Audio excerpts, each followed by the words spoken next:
If I can have your attention, just want to make sure everybody's got a seat. We're going to, just so you know what to expect, we are going to be at about 1 hour in the presentation phase, and then we will take questions and answers. And the questions and answers can be not only about this presentation itself, but also about your concerns and your hopes and your observations about the shorelines of our own town. And I just want to introduce myself. I'm Barb Schneider, and I'm chair of the Beach Committee. I have a number of Beach Committee members and the Assistant Beach Superintendent here today. And I'd like them to just stand so you can see who they are. Nancy's in the back, Lynn, Trish here, Joe is somewhere here. Oh, there you are. Hi, Joe. Sorry. Couldn't see you over Brooks and our Assistant Superintendent, Brooke. And we'll be here listening to what I have for concerns as well.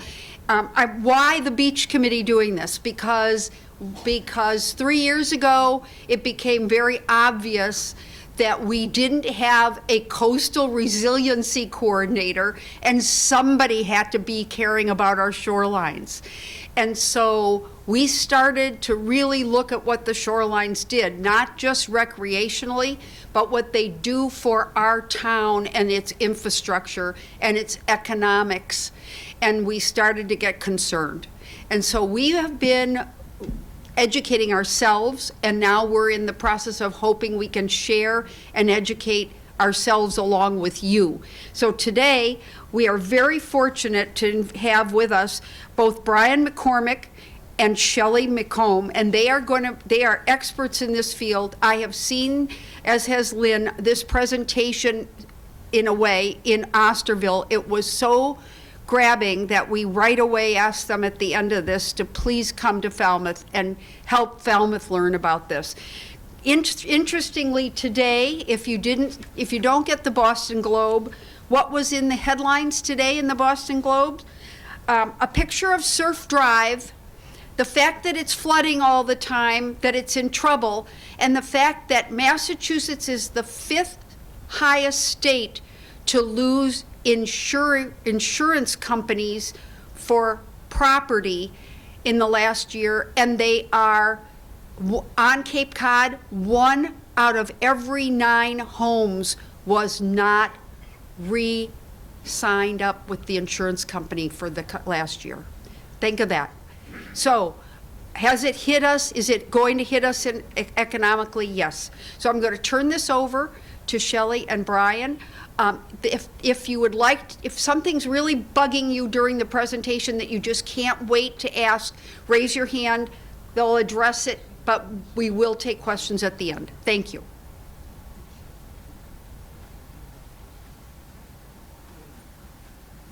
Awesome. Thank you, everyone. So my name is Bryan McCormack. I am the Coastal Processes and Hazard Specialist with Woods Hole Oceanographic Institution Sea Grant and the Cape Cod Cooperative Extension. And very long title, but my primary role is working with the towns of Cape Cod to provide technical assistance on all of your beaches. Any problems, anything that you see going wrong, I can, jump in, provide some feedback, pull some data. My background is a lot in the sciences, so I try to provide what I can where I can. And so today, I want to give you some background on science behind the sand. And so I like to start way, way back with some of the glacial geology and kind of why Cape Cod is here, how it formed, and I think that gives some good perspective on what we see today. Then we'll move into some of the climate change that we're seeing, some of the things that are happening around the world and right here locally, and what it means for the coastal processes, the beaches, the sand, everything that we know and love. And then we, of course, want to try to protect those things, and so we start looking at the Massachusetts Wetlands Protection Act. We're going to talk a little bit about that and some things that you can look into to try to protect your home, your neighborhood, and the beaches we love. And then I added a little bit on Falmouth directly so that we can see kind of what's going on right here in our own neighborhood.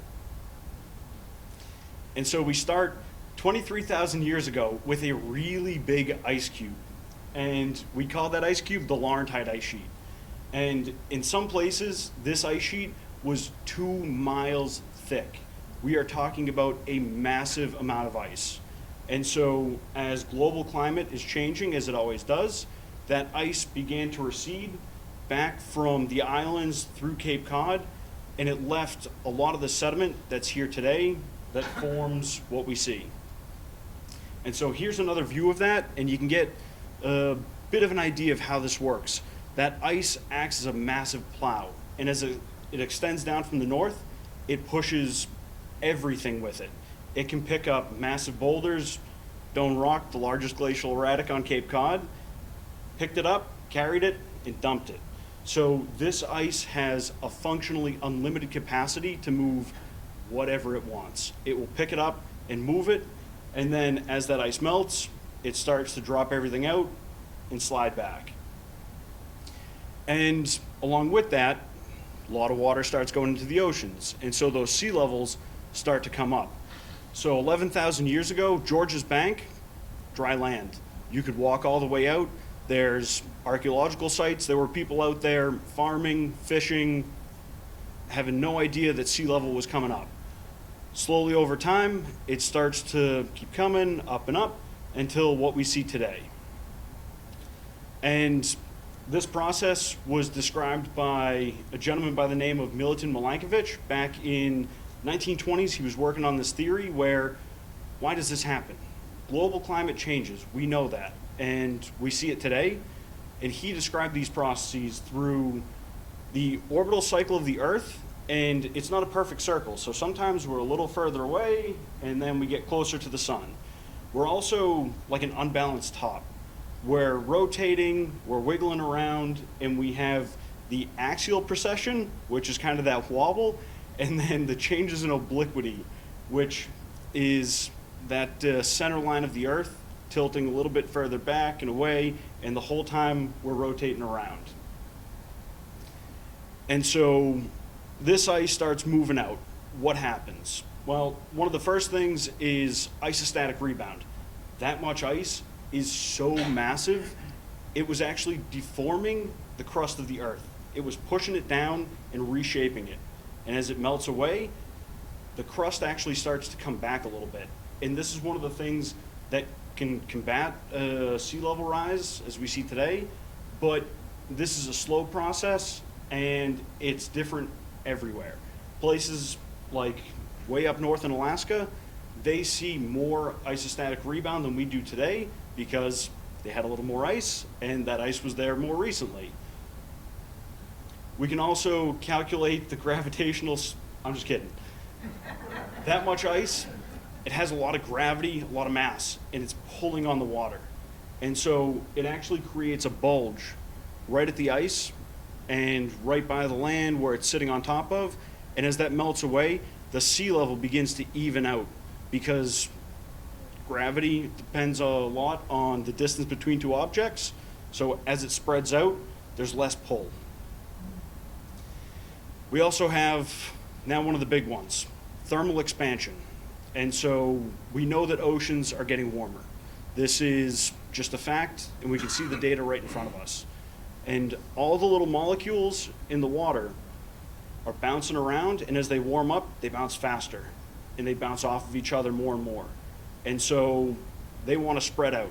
Just like a bunch of people in a room, they all start bumping together, room's too small, they start to spread out a little bit more. Where does the water spread out? Up. That's where it has the least resistance. And so the two big ones that I want you to be aware of are that thermal expansion and the ice melt. So the water going in and it's starting to take up more room. And this happens primarily because of greenhouse gases. We are warming up the ice, we are warming up the oceans, it's melting, and sea levels consequently are coming up. And people are pretty good. We're curious. We like to know things. We like to know how they work. I really like this stuff. I made a career out of it. But we started to measure that sea level rise. And so back in 1970, sea level was about 8 inches lower than where it is today. Back in 2000, it was 6 inches lower. And so you look at that timeline and you notice that it's starting to get faster. And so if you see the blue lines down here, further back, the red lines up top, where it starts to space out a little bit more, it's because sea level is coming up and it's coming up faster. And we're pretty sure that that's going to continue to. So right in Woods Hole, we have a great history of measuring all kinds of data, especially sea level. And so between 2000 and 2100, we're expecting about 3.9 feet of sea level rise. 4 feet. That is a tremendous amount of water that's coming up, and it's getting into places where we don't want it. And it's getting into places that we've never seen it before. And I don't have to explain this to you guys. You know it, you see it, you live it every day. And we try to stop it. But solutions like this, not going to work, especially because those are 32-inch doors, so 4 feet of sea level rise goes right over top of them. But I want to get back to that thermal expansion, because that plays a role in not just sea level rise, but storms too. And so storms like hurricanes, they feed on that thermal energy. They love the warm water, and you hear that a lot, especially recently. And so the more we warm up the water, the more intense these storms can get. And we start to see massive hurricanes, things that are doing tons of damage. We've been pretty fortunate, but if you were around for Bob, that was pretty bad. And you've seen things like Sandy, Katrina. These storms are immensely powerful. NASA, back in early 2000s, said, hey, let's figure out how powerful they are. And doing the math and looking at the entire life cycle of a hurricane, it's about 10,000 nuclear bombs. Yeah, it is immensely powerful. And so one of the questions I get a lot is, well, these storms are so powerful and we're adding heat, they're getting more powerful. Why don't we have a Category 6 hurricane? Catastrophic damage. Category 5 levels an entire neighborhood. Everything is gone. Uninhabitable areas. Your entire neighborhood can be wiped out in one storm. So we don't need a Category 6 because we can't lose much else after a Category 5 hurricane. And these are things that we have to be prepared for. These storms, they push storm surge too. And that's the amount of water that goes beyond the typical sea level. And so you see here the line in green, that's the water that came up above the predicted tide level, and it stayed there for days and days. And that's what we're starting to see with these storms. And nor'easters, not much better. And because I'm not allowed to ramble for too long, also, Shelly, give me the thumbs up if you're like, move it along. I really like this stuff, so I usually go on for a while. But if you want to know more about the differences between these storms, how they impact us, we have a great publication that goes through all the details on them. You can find it on our website, and I'd be happy to share that with anybody after. But that's all to say that these storms are getting more powerful, and they're slowing down, and so they're lasting longer. We're seeing more of that storm surge that's just hanging in there for days and days. And we've seen that in recent years. So, what does this actually mean for all the sand? What does it mean for the beaches? Well, I'm going to give you a quick overview of coastal processes. This is the stuff that, I really like the other stuff, but this is kind of my bread and butter here. So, we constantly have waves coming in, and they're not coming in, perfectly to the beach. They're not parallel all the time. They're coming in at weird angles, and that actually starts to push the sand around. And so as the waves come in, we start to see what we refer to as longshore sediment transport. And it's all this sand that's being consistently pushed in one direction, and it happens pretty much everywhere. And it's all over the Cape. You can see that it comes down from Plymouth on the bay side, loops around, some little area conflict over by Barnstable, and then Outer Cape, it splits, it goes up to Provincetown, it goes down to Monomoy, and down here in our neighborhood, it's pretty much all heading right from Woods Hole out to Monomoy. And this moves a ton of sand. So 3,000 years ago, Sandy Neck didn't exist. That's all of that longshore sediment transport, slowly but surely moving that sand and creating landforms. And we can see that in some of the good data that we have today, things like LIDAR, where you look out towards Provincetown and you can see lower elevation in blue here. All the dunes in Provincetown, that's that longshore sediment transport. It's the wind, the waves, slowly but surely moving things out. And then you look at that really high elevation, those are those glacial deposits. And so that's why I like the glacial stuff. It gives you good context for what you're seeing.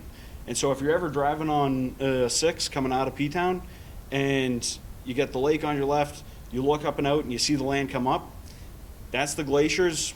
And then right next to you, that's the waves. And this happens seasonally too. Waves are always coming in and they don't stop. It's about every 6 seconds a wave hits the beach on average. And so these processes are moving constantly. And we see that through the seasons too, where in the winter, waves pick up, they get a little more energy, and they'll flatten out the beach. The beach responds to the waves. And it's a fluid system. It wants to react, it wants to move, and it wants to take up that energy. And this is how it protects us. In the summer, smaller waves come in, we don't have quite as many storms, and it starts to build that beach back up. The sediment will move back on shore, and we get some of that protection back. And so letting these natural systems react and do what they need to, keeping them in a natural state, offers us a ton of protection. And we get really nerdy about it. This is the Wentworth scale, which was created in 1922, which breaks down all of your grain sizes for sand, silt, clays, all the way up to boulders. We see some cobble beaches out there, and they all react differently. And so we have this really fun column on the end, which is the threshold velocity for traction in centimeters per second. And what that's essentially telling us is how fast is the water moving and what does it pick up when it does move. And so way back in 1939, we got a pretty good idea from Hillstrom. He started to work out the math behind it to show bigger waves, stronger storms, they'll move bigger objects, and we can start to recognize where those waves are coming in and at what speeds, and then see how much erosion is going to happen. And a big factor in that is how far they have to travel. So when water is nice and deep, you have deep water waves. And so all of that energy in the wave comes down in almost like a cone as the friction in the water dissipates the energy. But as we get to shallower seabeds closer to shore, that energy starts interacting and we start to see some of that erosion. And so all of these things start to play together, the wind, the waves, how much energy is in the system, and those grain sizes, to really start to interact with the beaches. And unfortunately, in many locations, we see things like this because we put homes right on the beach, and I don't blame people. It's beautiful. I made a career out of it. I really like the beach.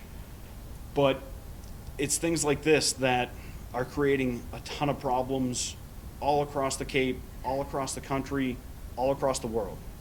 And so how do we manage these systems? How do we protect the homes?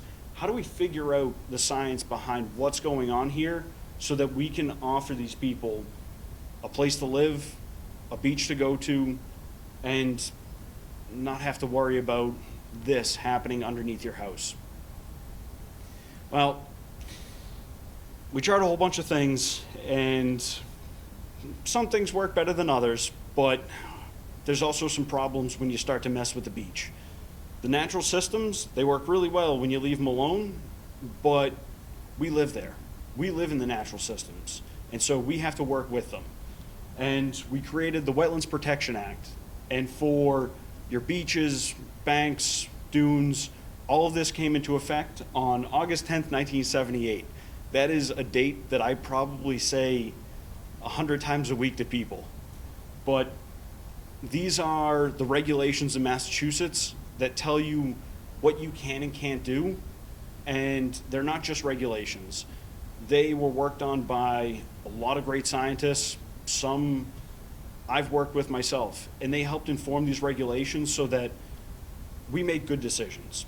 Not just to make your life difficult and tell you, no, you're not doing that in front of your house, but let's figure out what you can do, what you should do, and how we can maintain that natural system so it offers that buffer, that protection that we need it to. And so we do a lot of things like revetments, gabions, fiber rolls, coastal engineering structures, soft solutions. We've tried a ton of different options. And sometimes they work really well. And we can keep sand where we want it. But the problem is on that other side. It's not getting the sand that it should. And you see this in a lot of places. A lot of the groins that you see sticking out of the beach, where they have the sand build up on one side and then nothing on the other, it's because the natural system is, we put a barrier in it. And so it's not acting like a natural system anymore. And those soft solutions, the biodegradable things, those can work really well, but they're not permanent solutions. They're biodegradable. They're meant to break down over time with the sun and the waves, and they may only last a year. They may last 10 years. If they last 10 years, you might have put it in the wrong spot, but that's something that I can help with. Give me a call. But part of the problem is we're keeping the sand where we want it, not where the sand wants to go.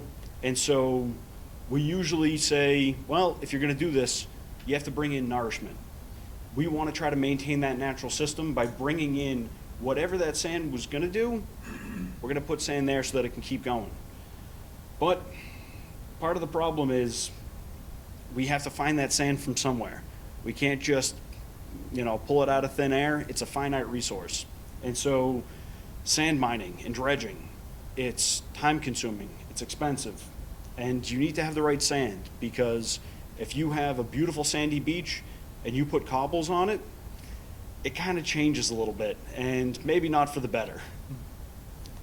And the sand is very, very expensive.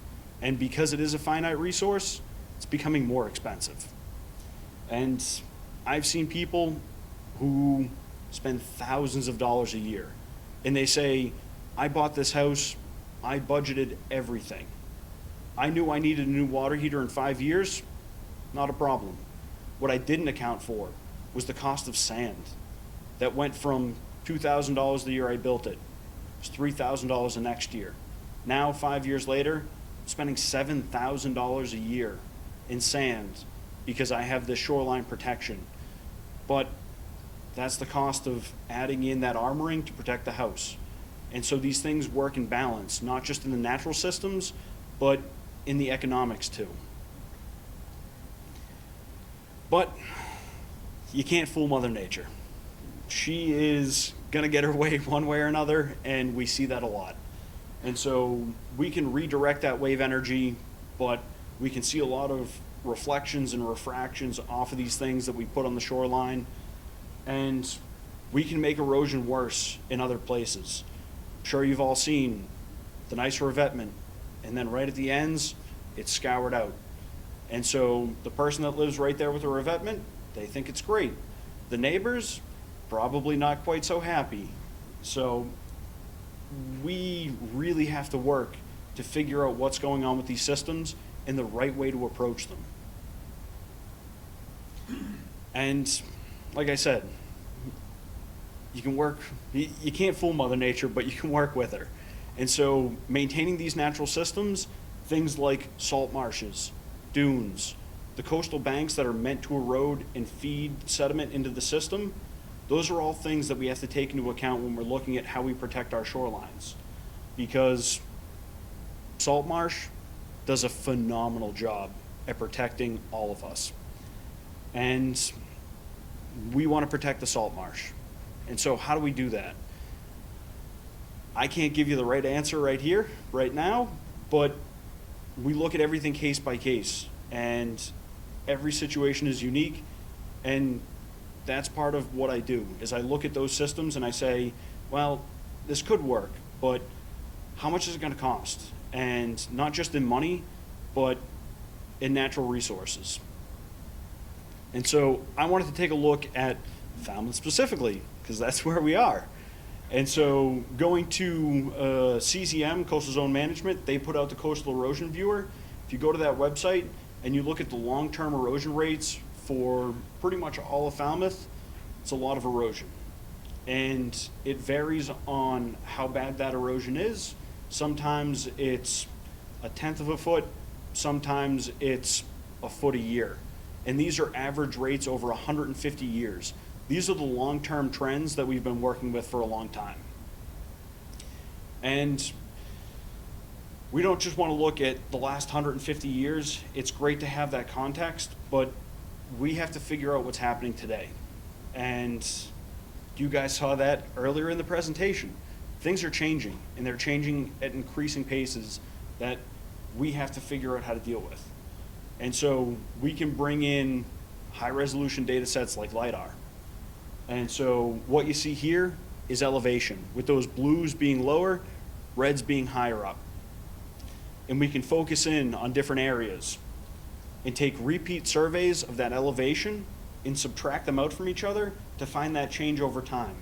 And so you see areas where we have erosion, accretion, and you can see in this photo that it's not quite so simple as the beach is eroding, let's go solve the problem. These are very fine-scale problems where you can do something one place, but you have to think of everywhere else at the same time. And famously, Surf Drive, we have that same problem. So how do we approach these systems to have a good solution, not just for the people, but for Mother Nature too? And with that, I'm happy to take any questions. I am going to pass it off to Shelly, who I'm pretty doom and gloom. I give you a lot of the problems. Shelly has a lot of the answers, so I'm happy to take any questions now, but we'll both be up here at the end, and hopefully we can answer anything. I just have one real quick one for the outer cape there. In terms of the littoral drift, you know, it changes over from north-south to, well, it changes over from north to south on my well fleeters. So my question is, if that's been going on for very long, the spits are accumulating in front of us now, the spits at bottom of the oil. Where is that sand coming into the system? Shouldn't there be a break right through Cape Cod where the stuff is separated? So, sorry, let me jump back in front of them. Do you understand my question? Yeah, so the outer cape, Yeah. it just keeps eroding back. All of that sand was put there by the glaciers, and it just keeps moving out. And so on the outer cape, it's about 3 feet a year of erosion on average. I'm saying, is that the point where the two cells go north, one goes north, the other goes south? It's just not cutting through there, though. No, it's It's just cutting back the whole shore face somehow. it peels it back, because as that sand moves through, so which way is my map? This way. So the sand that's being eroded here, it goes here, and then this sand goes here. Yeah. And so you're slowly but surely moving it back. Regardless of whether it's going to be north or south in a particular cell, right? Offshore.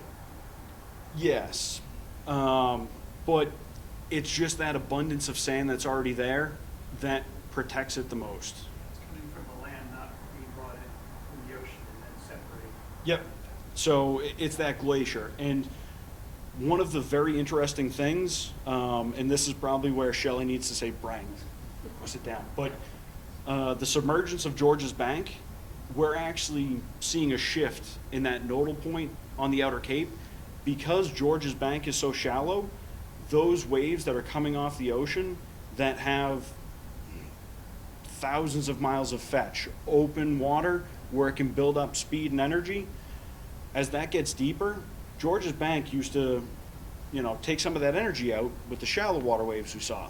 As that gets deeper, not as much of that energy is being deflected or absorbed by the seabed. And so we're seeing that change in real time.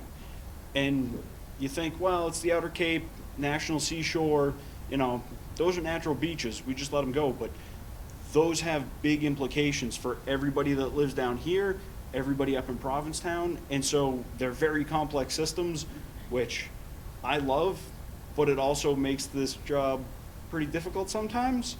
But it's, to answer your question directly in very, in a concise manner, all that sand is already there. It's just the glaciers that dumped it.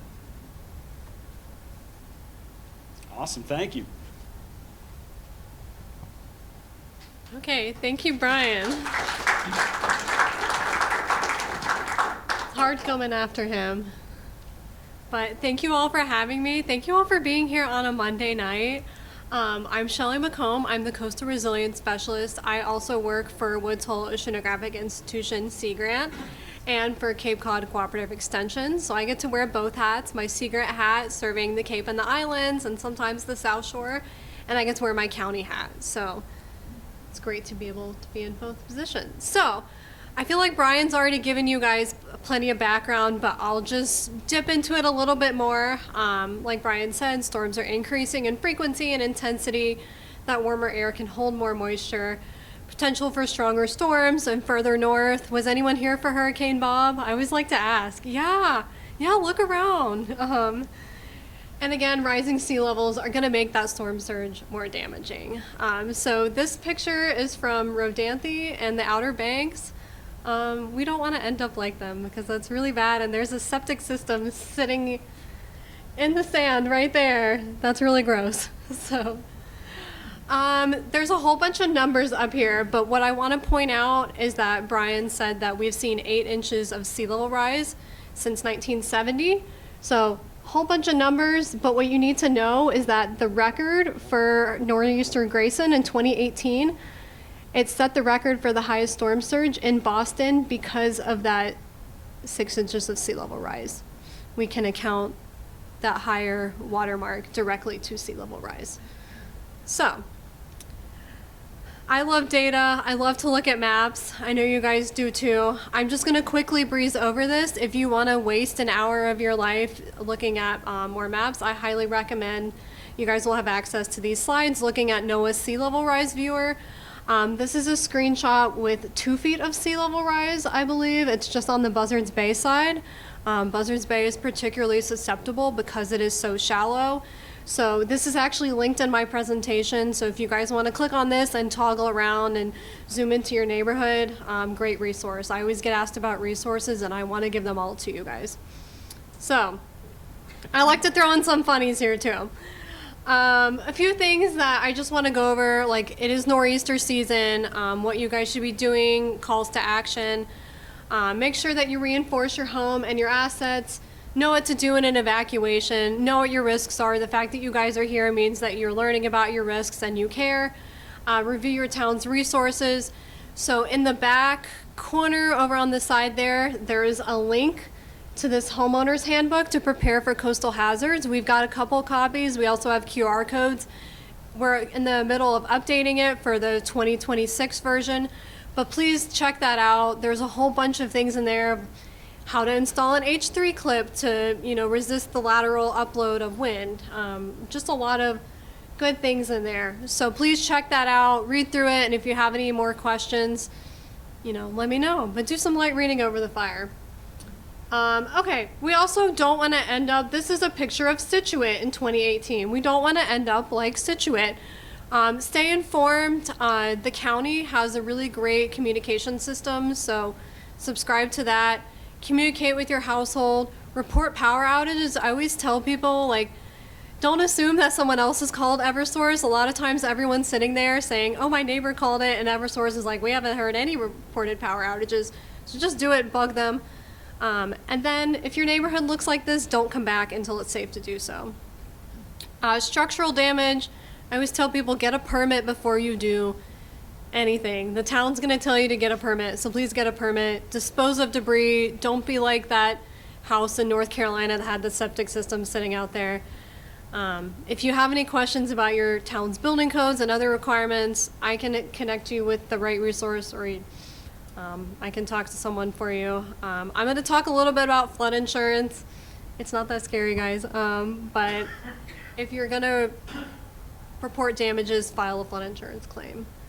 So I've been talking a lot about flooding, so let's go into flood insurance. And, oh, hold on, one more thing. We're going to talk about that in a second. One more thing I wanted to go over is that Barnstable County does have a shelter system. This is probably not your plan A. This is probably not your plan B. It might be going to a relative's off Cape. Just keep in mind that this is a resource for you.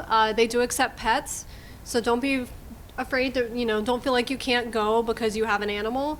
They are very basic. You are going to be on a cot. You are going to be having, ramen for dinner, but this is a resource that is available to you. Another great thing that's in the homeowner's handbook is a list of a go bag. So I really encourage all of you to print out this list. It's on page 30. Go home, pack your go bag, and just have it ready in case you do need to leave or in case you're staying at home. And then you've got all of these things in one place and you're not scrounging around in the dark looking for batteries. So it's also a bunch of other checklists. I think this is really important. Print this out and put this on your fridge. And with that, I told you I was going to come back to flooding. This is the fun part. So about 75% of all presidentially declared disasters do involve flooding. Like Bryan said, Mother Nature's a little unpredictable. And another thing Mother Nature doesn't like to do is follow lines on a map. So FEMA is backward looking. So just because you say, I live outside the floodplain, it doesn't mean you're not at risk. About 25%, so about a quarter of all flood insurance claims come from outside the floodplain. So if you have any questions about your risk, I'm certainly happy to talk to you about that. This is linked here to pull up the FEMA Map Service Center. Basically, if you're in blue and you have a federally backed mortgage, you are required to purchase a flood insurance policy. If you don't have a mortgage, you might want to purchase a flood insurance policy anyways, so I'm happy to answer any questions about that too. Because flooding is expensive, guys, and federal disaster assistance, like this says, it's usually a loan, and you have to pay it back. So it might be worth your while to get a flood insurance claim or file a flood insurance claim and get that money. It might not be as much as you want, but it's better than having to pay back a bunch of interest, right? So yeah, big numbers, 6 inches of flooding, and these have probably gone up with inflation, so keep that in mind. Okay, so flood insurance. Like I said, if you live in a FEMA floodplain and you have a mortgage, you are required to purchase a flood insurance policy. Most homeowners insurance policies do not cover flood damage. And I also get a lot of questions about wind. That's something separate, but there are policies for wind too. The National Flood Insurance Program is probably what you're going to go through. There are some private companies out there. I'm not as familiar with them, but this is the federally backed program. You can get different types of coverage versus content, structural. If you do have any questions about it, I recommend contacting Shannon. She is our floodplain specialist at the county. She's also my boss, so you can email her. And then this is linked to the nationalfloods.org, so that is a good resource as well. So going off of that, the National Flood Insurance Program has a subset called the Community Rating System. So basically what the Community Rating System does is it gives you, the homeowner, discounts on your personal flood insurance policies for activities that the town is taking to mitigate flood damage. So these are just some examples of, like you can see on this map, Falmouth is currently in the application process, but if anyone doesn't live in Falmouth, if you live in Sandwich and you have a flood insurance policy, you are receiving 20% discount on your flood insurance right off the bat. You don't have to do a single thing because the town is preserving open space and putting out resources like the homeowner's handbook for people to be aware of. So it's a really good program and incentivizes people to just know their risks and be prepared. So if you have any questions about that, Shannon Holst is our community rating system specialist. I can also try to answer some questions, but that is available. So I also get asked about funding sources all the time. People want to know what money is out there. So FEMA has the Hazard Mitigation Assistance Program. So that is out right now. The town has to apply for it on your behalf, but you say, I want to elevate my home. You can get federal dollars, $300,000 to elevate your home. It's a lengthy process. It takes 2 to 3 years of reimbursement, but you could get reimbursed $300,000 for elevating your home. The town has to apply for it on your behalf. I'm trying to work out a regional grants management system to take that burden off the town, so stay tuned about that. There's also some HUD loans, housing and urban development loans. NRCS has a buyout program, but you have to have a federal disaster declaration, but a lot of these loans are reimbursement process, so just keep that in mind. Like, things can be expensive. So some other considerations. So we've been working with the Cape Cod Commission to put out flood area design guidelines. They have special considerations for historical structures. We get questions like that all the time, especially up in Provincetown, that we want to preserve the historical integrity. That's what makes us Cape Cod, is that we have a lot of historical character. We recently put out resiliency bylaws and regulations. So those are available, higher performance standards. So advocate to your town leaders that we want more stringent bylaws to protect our natural resources along the coast. So these are also linked in here. Again, if you want to do some light reading on this cold winter night. But I want to leave you all with some calls to action, because you're all here, you all care, and you're all motivated. So the first is My Coast. Has anyone heard? I know Helen's in the back. Yeah, Helen's our My Coast ambassador. So My Coast, it's a program through the Office of Coastal Zone Management that Bryan and I are actually part of a state team that gets activated during storms to go and assess damage. But anyone can sign up for a My Coast account for free. So you can go to mycoast.org/MA, make a free account. It's super easy. There's an app, but you can also take pictures and upload them later. And these are actually pictures that I took last year when I was out assessing storm damage. So I just reported like impacted, but okay, this was actually not the report from here, but I was, impacted but impassable. I might say like the town is out there, clearing the road or putting out sandbags. But with you guys out there as the ambassadors, it really helps the state see what is being done, what it looks like on the ground, and then they use all of that information to inform the National Weather Service to make better predictions for storms in the future. So please get involved.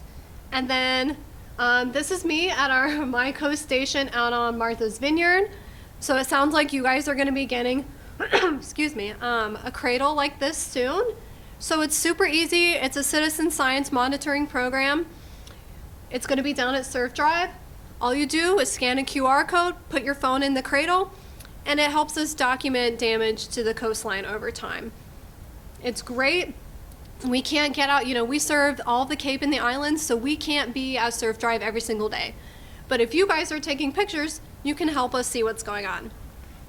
So advocate for stricter bylaws, go to town meeting, talk to your town staff, be prepared. And then lastly, I always tell people, please take care of yourself.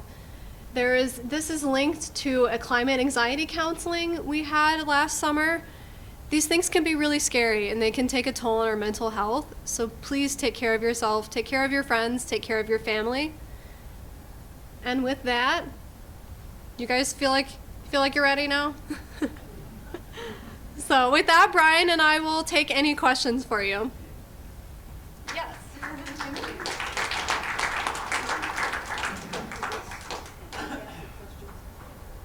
Yes, so if you guys, when you have questions, if you just want to line up at this microphone right here. Is it on?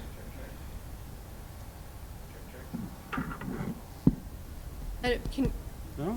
Can you hear Bryan? Oh, It's working. there we go. It's up. Okay. All right. Sorry I'll about take that. a shot at it. That's all right. Hot topic. Any hope in the near future of there being actual risk-adjusted flood insurance premiums? We've been hearing that it works for 20 years. I know. Politicians keep I hiding it. I know. Well, they did put out risk rating 2.0, so that recalculates flood insurance premiums based on, it starts at a baseline and then you go up based on how close you are to the flooding source. If you have your utilities elevated, rather than, it used to just be kind of if you were in the floodplain or not. So there's a lot more factors that go into that now. Now, what the current political climate does with that, I can't predict. Yes. Yeah, the First Street Foundation has done a lot of mapping of floodplains and flood risk. And that information seems to be fairly, somewhat at odds with the FEMA maps and stuff like that. So how does that all work? Yeah, I'm familiar with First Street's data. So they use a couple different factors in there. Like FEMA is a bathtub model, so they, just fill up. Have you done a lot of analysis with First Street? I know that they're on Zillow now. I'm not. I can certainly look into that for you. I cannot off the top of my head tell you what type of analysis goes into that, but they do. There are some areas that are not in the floodplain that should be, like sometimes there's places where they don't overlap that they should be. So it's always important to look at multiple data sources and, talk to us or talk to, another scientist and just, double check your fact sources if you have any questions about risk. Do you have anything about First Street? I don't use their data. I'm not super familiar with their data, but what I will say is, depending on how you do the engineering analysis behind flooding, you can come up with a lot of different things. And so looking at the methodology behind how people come up with these maps is always good. And look at where they are actually pulling that data from, because I know for FEMA, you can see on their maps where the transect is that they do that analysis, and you can go through and find pretty much everything about how they did it. And so I'm not sure, was it First Street? First Street. I'm not familiar with their methodology or their work, but I would think that they would have a similar thing where you can go in and then look at what those methodologies are, compare and contrast, and see which one would maybe not necessarily work better for you, but which you think has better applicable science behind it. And that's something where if you're unsure, then you can come to us. Talk to us, yeah. You give us a call and we can help figure out those details.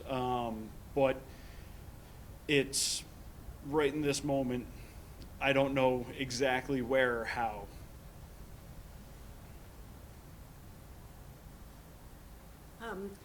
As I've been looking into it myself, the main thing that seems to be an obstacle to any solution to the problems is that all the coastline is privately owned for the most part in Massachusetts. And there's no way to do any kind of remediation without individual permission from all the landowners. And I'm wondering if you know of anybody at the state level that's working to somehow change things so that people cannot have a, foothold on their little piece and destroy everybody else's chances in the process. So that's my biggest concern is how can we deal with that, and what should we be talking to our state legislators about and the governor? So that one is really tough because you really don't want the government to come in and say, this is your land, but tomorrow it's not your land. And so for the people that live on the coastline in Massachusetts where they own to the low tide line, that is far above my pay grade to figure out the politics and the legislation behind that. But there are some ways where you can work around those systems sometimes, where if you have public landings where you can put in nourishment that is updrift, and that sand will eventually get to those properties and across where we need it. That is one way that you can approach the systems, but it is very tough to get everybody on board, where people may not necessarily want people walking on the beach that is legally their backyard. Although fishing, fouling, navigation laws come into play, but it is extremely complex and it's very hard to do. If you're familiar with the nourishment project that just took place in Sandwich, I know that that was a bit of a battle for them for a while, trying to get everybody on board with, hey, we want to put this sand here. It's a public resource. It's being funded by the taxpayers, but it is essentially going on private property. How do we work those lines out so that we're not infringing on anybody's rights, but we're still offering protection to the residents, the homeowners, the visitors, and the natural system? So people working on it, I'm not entirely sure, but I think we could probably ask around and find out. I'll just add to that real quick. The state last year, they did hire a chief coastal resilience officer, Deanna Moran, and she is working on an initiative to group different parts of the coastline into coastal resilience zones, I believe she's calling them. Now, whether those are going to be, management zones, but I think she's encouraging the towns in that area to apply to grants on a regional basis to improve the overall resilience of the community. So I know that the state is thinking about that, and they're kind of, ahead of the game in that aspect of having this coastal resilience officer. I know that the town of Falmouth, because we're working on the Surf Drive situation, is actually almost in a dialogue about what is considered benefit. So one of the things that they're trying to do with this whole idea of use of somebody's private property is to say, well, that you're getting a benefit by having this shored up with sand. We would like the benefit that somebody can walk on it, sit on it, whatever. But there is another kind of benefit that we're all learning about, and that is the infrastructure. And that coastline is not just a place for a fisherman or someone to plop a chair or to walk a dog, but it is also saving a road, a shoreline, pipes, and so on. And so I know that right now it's a dialogue with the state about whether or not they can see benefit as being saving that, not just saying someone has to be able to walk on it. So I did want to say there are other ways that might be looked at in the future about this, and that's definitely something that we're starting to approach. And I wanted to ask one other question.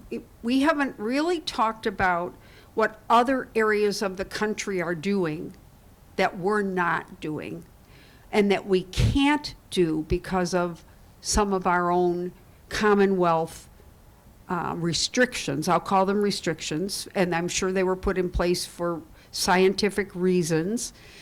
But at this point, could you share a little bit about what some areas of the country are doing with quite large projects that we would look at doing that would be helpful to us if we were to get some changes in the way we do protect our shorelines? Thank you. Yeah. So there are other places in the country that nourish in the millions of cubic yards. And we have places like Hilton Head, the Florida coast. They bring in tons and tons of sand beyond what we could even imagine in Massachusetts, to the point where their coastlines are extending out.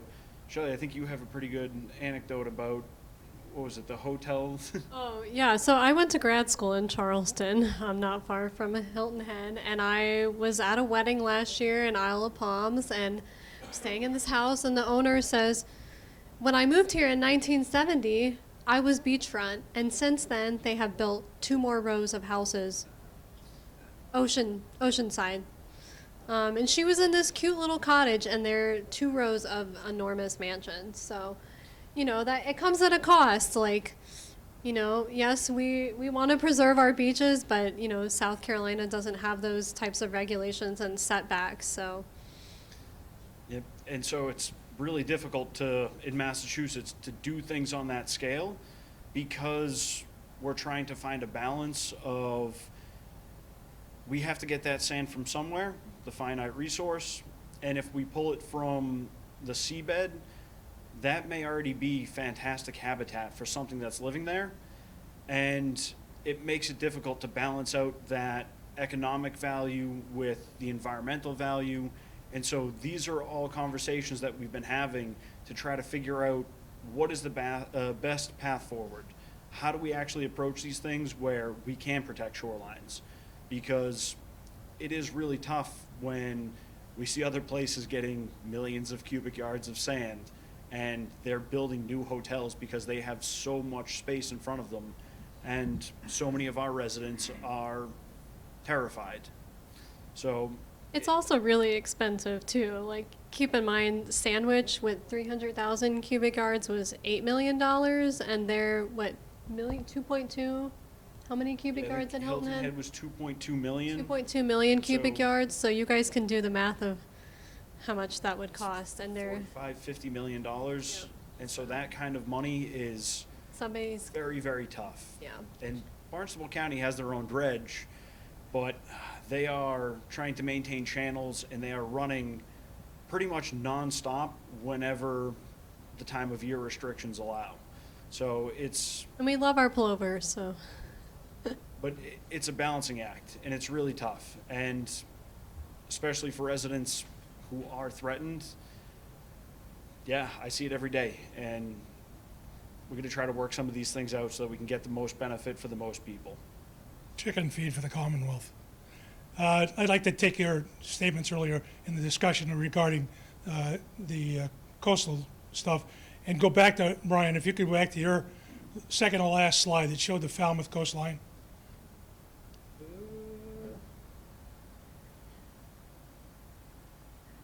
Let's see, was it?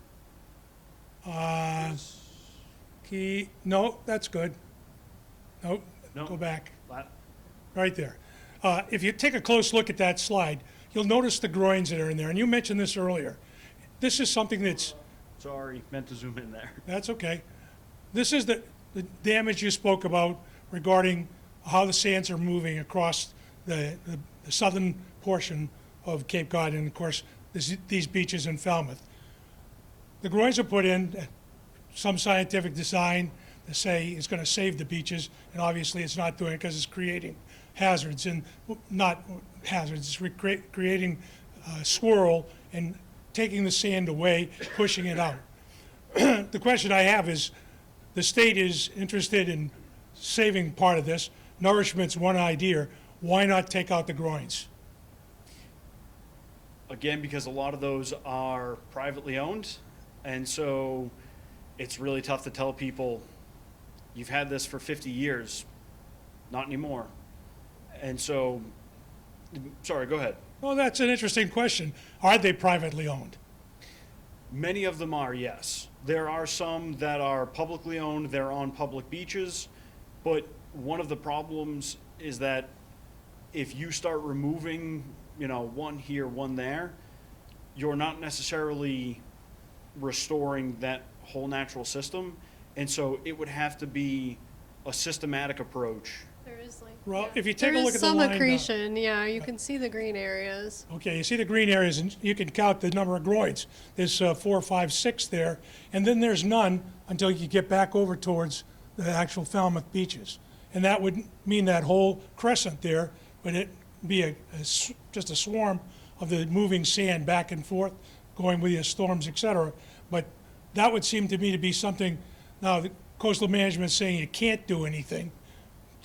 And I agree, I understand that, why they're saying that, but why not do something rather than just say you can't do anything?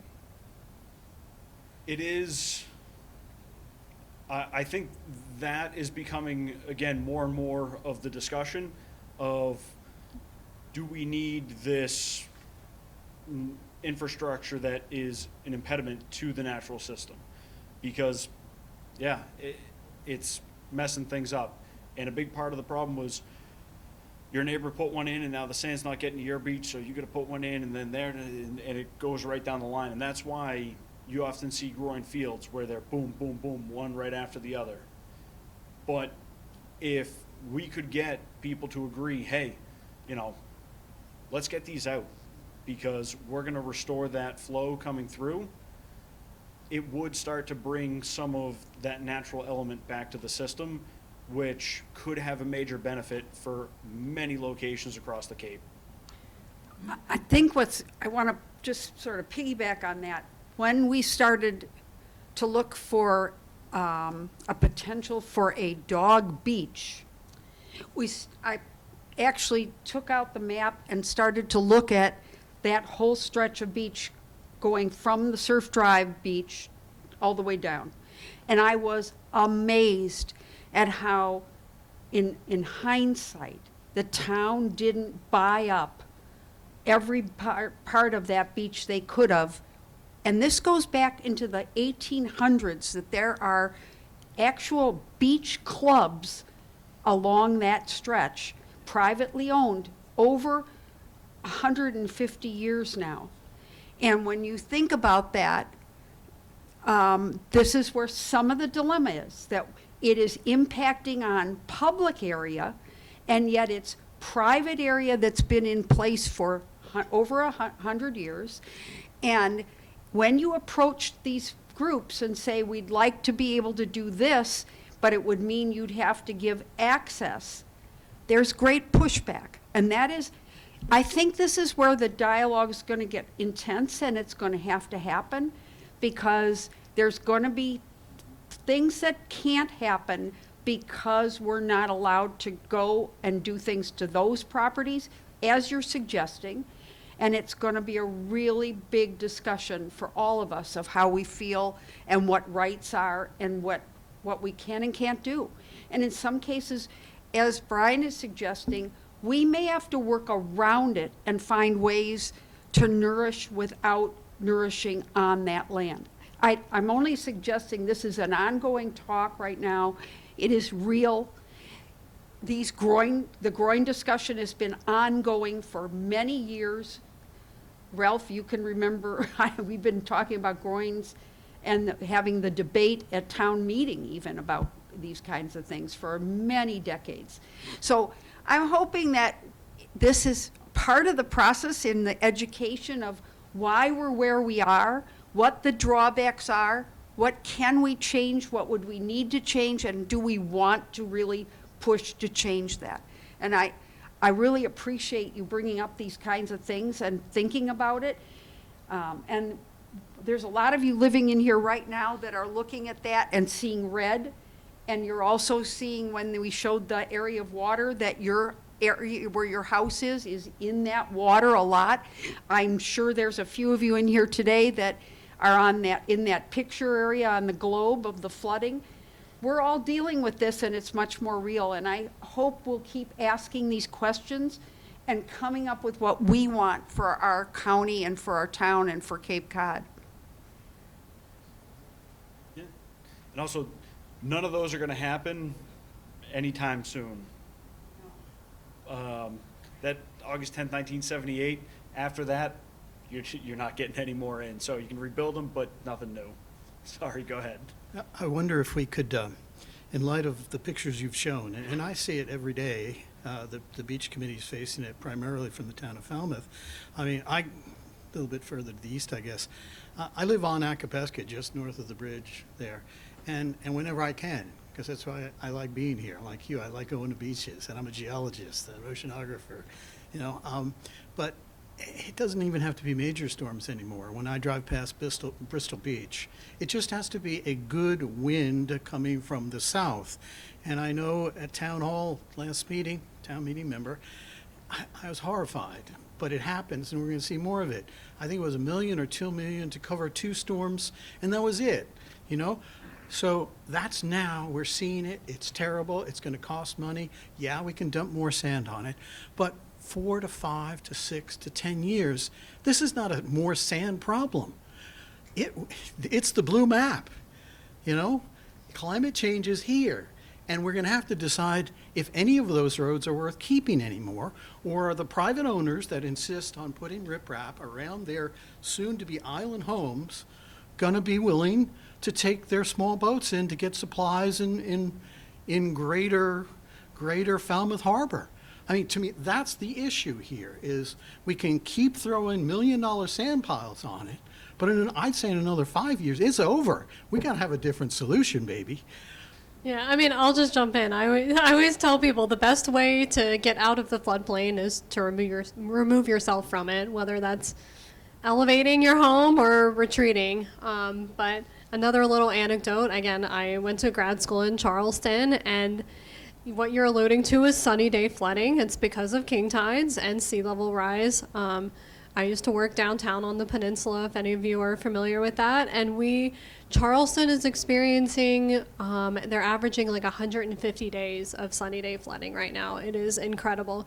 And this was, 4 or 5 years ago. It was part of my daily routine that we had a king tide flooding, and we would leave work early because otherwise we couldn't drive home. So, yeah, that might be something that we see here. So just, we're not the only ones facing this issue is my point.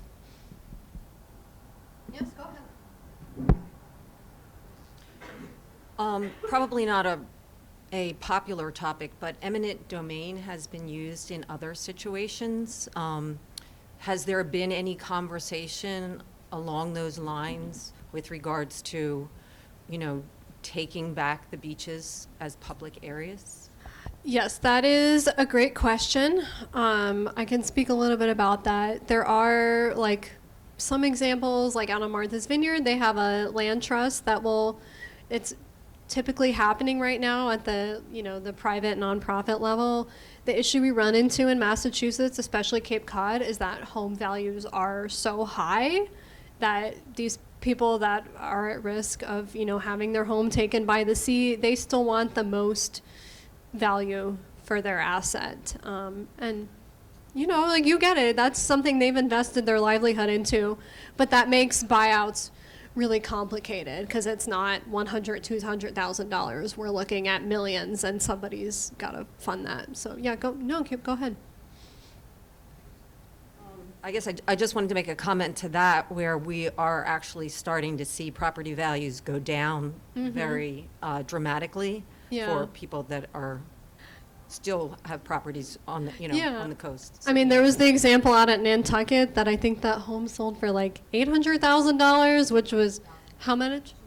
Which is like unheard of for Nantucket. But the owner was like, if I get a summer out of it, I'll be happy. So. And last week it went. Last week it went. Last week, okay. Gone.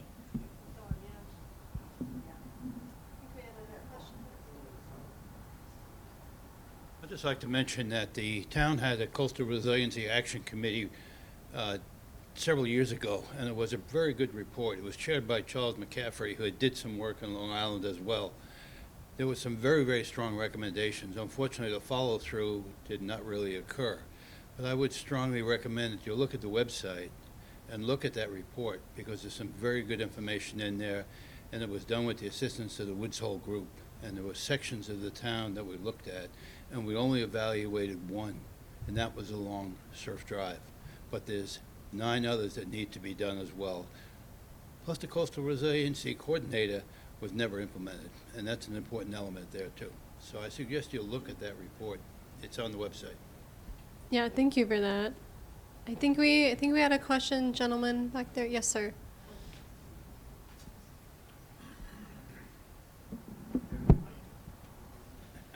Well, thank you very much. The talk is informative and entertaining, but I have to say, it's the most discouraging talk that I've heard ever. And when we talk about what's not going on because we can't do it, and then I look at the reason why, it comes down to elected officials with feet of clay and the lack of courage to act. And I know I've been on committees trying to withhold funding for bad ideas, but the politics just drive it in a different direction.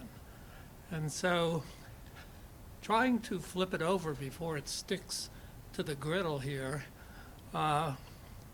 is there anything that's allowed, that's legal, that we can do to save ourselves? Not, I know you said, we know what's happening and why and when, and you told us what to pack as we head out of town, but what if we want to stay here and improve the inevitable outcome if we just track this into kind of its end state? So you guys are on the science side, so maybe the question, because that's why we're here, is there any evidence from the science side that towns, elected officials, and others are working constructively with you to try to do something about this in a way that will change the future that's inevitable? So, yes. Yes, we actually presented to the Cape leadership. It's all the elected officials like a couple of weeks ago. Just from our perspective, coastal resilience, I mean, they're protecting their tax base. That it is at the top of their minds, and we were, delighted that they asked us to speak in front of them, and we gave them a whole bunch of scary facts and said, you need to do something about this. So I think they've got some motivation. So, but I'll let you jump in, Bryan. But, so this has been an ongoing discussion for us for quite a little bit here of what are the realities of this situation. And this gentleman in the front here, he is right. There are some places that are not going to be saved. When we have 4 feet of sea level rise, there are places that are under 4 feet of water. And so are there things that people can do? Absolutely. You can bring in nourishment for your own property. You can look at soft solutions to control that erosion. You can plant beach grass to try to rebuild dunes in front of your property, but each site is very specific. And those are things that we can help with, the town conservation agents can help with, but we also have to balance that with the reality of we aren't going to be able to save every property. We aren't going to be able to save every location, because once we have 4 feet of sea level rise, once we have Category 5 hurricanes that come up the coast and hit us, there's not much we can do. On all that doom and gloom, I think we'll take your questions, and then Bryan and I will be up here to mingle with you all. So my comment basically is, so from what I'm hearing, the tide has been rising since the Laurentian glacier started retreating, right? 11,000 years ago. It's accelerated, of course, recently. Yeah, for the most part, yes. We're not stopping Mother Nature. We're not stopping Mother Nature. The taking out of groins is a temporary solution if the water's going to rise 4 feet in the next how many years? So between 2,000 and 2,100, it's 3.9 feet. So Okay. you get about 100 years. So 4 feet in 100 years, and taking out the groins isn't going to do much, and the idea of taking people's property by eminent domain isn't going to solve anything for us, is it? We're not going to stop Mother Nature. So what do we do to preserve our infrastructure? We are going to have to retreat from the just like those people that were on the George's Bank 11,000 years ago that were living there. They've retreated all the way to where we are, if not further. It's a bigger problem than just thinking about taking over people's property or groins or anything of that nature. It's almost an impossible solution. We can minimize it, but we can't stop it. You are absolutely right. For many locations, and there are nuances to all of these things. Coastal systems are very dynamic, but yeah, there are instances where that infrastructure that's there, we either have to find the point in which it becomes no longer viable to sustain it, or move it entirely. Because there are going to be spatial transitions where land is now water, and that is just a simple fact. And if you have electrical infrastructure running down, electricity and water don't mix very well. And so he used the word retreat.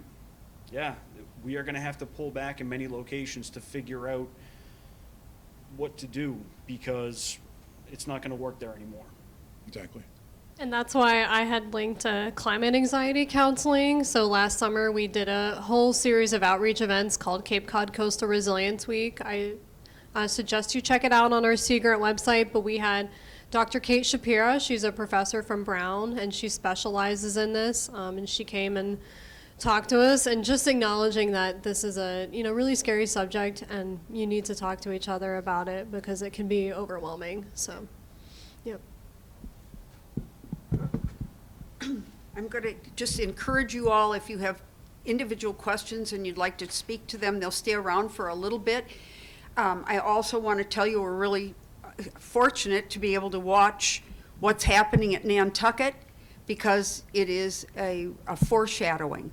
And it is also proof positive that no amount of money will be able to do more than slow what is inevitable. They have been trying everything with every amount of money, and it's when Mother Nature says it's time, it's time. So with that, please know that we keep pushing to make sure the Coastal Resiliency Director position gets filled. We know that's going to be something we need desperately here, and they are trying to do that. And please know that you're always welcome at a beach committee meeting. We do have drone studies going on. We have the surf drive study going on. We did just have something not long ago to revisit the study that was done by the Coastal Resiliency Group and have everyone learn what was in that and what the recommendations were, and went over them. We're not letting that sit on a shelf, Paul, believe me. We're trying our hardest. So join us, come to the beach committee meeting, and thank you for being here.